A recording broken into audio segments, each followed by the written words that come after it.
Hi Priyanka kids, welcome to kids Mitram. मैं Priyanka ma'am आई हूँ आपके लिए एक न्यू स्टोरी लेकर। और हमारी स्टोरी का नेम है चुलबुल की समझदारी।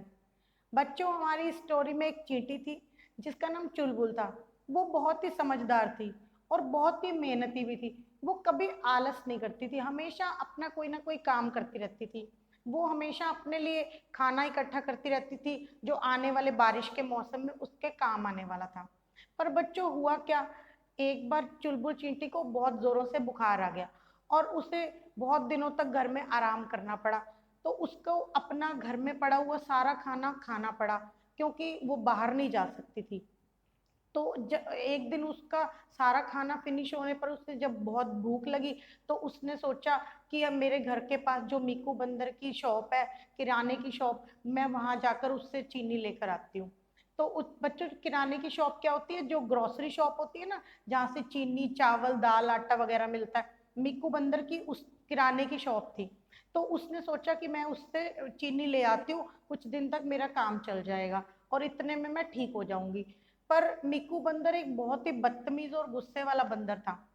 उसने उसे पता था कि चुलबुल चींटी बहुत दिनों से बीमार है और उसके पास पैसे भी नहीं है। तो उसने उसे पूछा कि पैसे लेकर आई हो? तो उसने कहा कि नहीं भैया, अभी तो मेरे पास पैसे नहीं है, तो आप मेरे को एक बार चीनी दे दो तो मैं आपको जल्दी ही पैसे दे दूंगी। उसने कहा कि चल हट।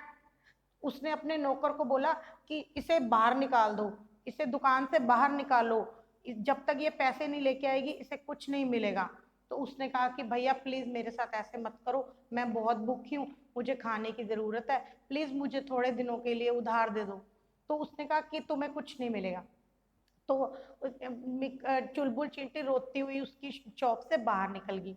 तो उसने क्या किया कि रास्ते में उसने देखा कि एक बैलगाड़ी जा रही थी जिस पे चीनी की बोरियां लदी हुई थी। वो तुरंत समझ गई कि ये बोरियां मीकू बंदर की शॉप की ही हैं। तो अचानक क्या हुआ बच्चों, कुछ कौए आ गए और उन्होंने उसकी जो बोरियां थी ना चीनी की, उसमें होल्स करने शुरू कर दिए। तो उसकी जो चीनी की बोरियां थी उसमें से चीनी रोड पर गिरने लगी। ये सब देखकर चुलबुल चींटी ने सोचा कि अच्छा हुआ, मिक्कू बंदर के साथ ऐसे ही होना चाहिए। मिक्कू बंदर ने मेरे साथ इतना बुरा बिहेव किया तो अब उसके साथ बुरा हो रहा है। पर अगले ही पल उसने सोचा कि नहीं, मैं ऐसा नहीं कर सकती। अगर मिक्कू बंदर ऐसा कर रहा है तो अगर मैं भी उसकी तरह करूंगी तो मुझ में और उसमें क्या फर्क रह जाएगा।